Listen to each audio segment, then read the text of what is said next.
Okay, let's get real for a second.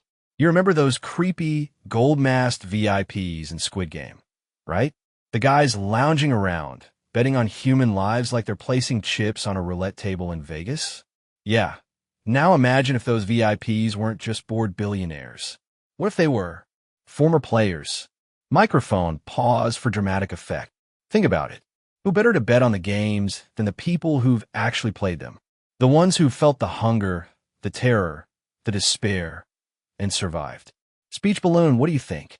Would former players be more merciful or even more twisted? Let's dive in. Section 1. The psychology of survival. Former players have experienced everything. Betrayal, desperation, the game's brutality.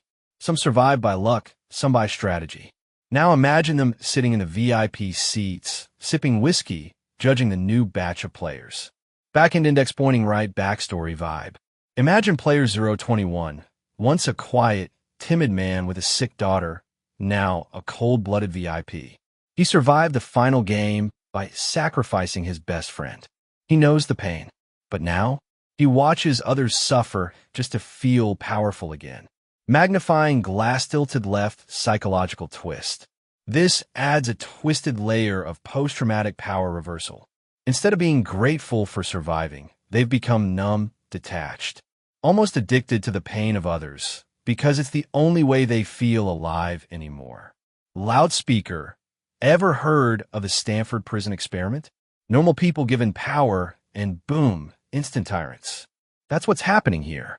Brain question for the audience. If you barely survive a game like that, would you try to destroy it?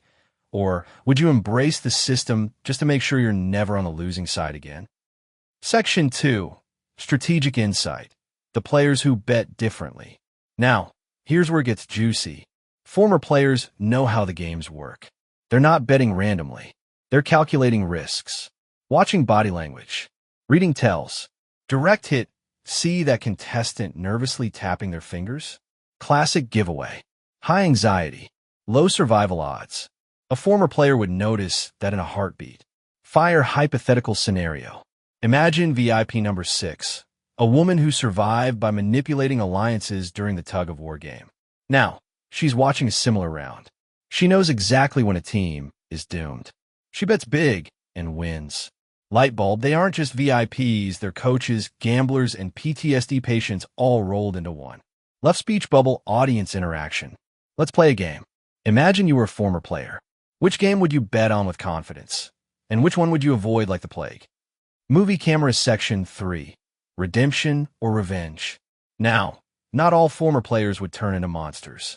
Some might use their status to change the system. Maybe they bet not to win money, but to influence outcomes. Dove, what if a former player used their winnings to subtly help a struggling contestant? Book's anecdote. Remember player 001, the old man from the first season? Imagine if someone like him had a redemption arc, returning as a VIP only to rig the game in favor of a contestant who reminds him of his son. Performing arts moral conflict. This could lead to friction among VIPs. Some want blood, others want justice. Maybe a secret resistance is brewing inside the velvet lounges of the elite. Puzzle piece, can a system built on pain ever be changed from within? That's the million-dollar question. Stadium Section 4. The games get deadlier. With former players in charge, expect the games to get creative. Ghost, remember the glass bridge?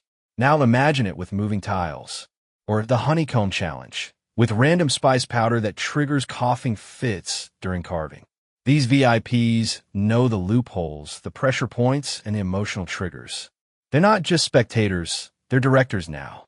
Gear. Imagine an ex-player creating a game that mirrors their trauma. A sick, poetic form of closure. Thought balloon, speculative thought. What if one of them designs a game that looks easy until you realize it's psychological warfare? No physical challenge, just confession booths.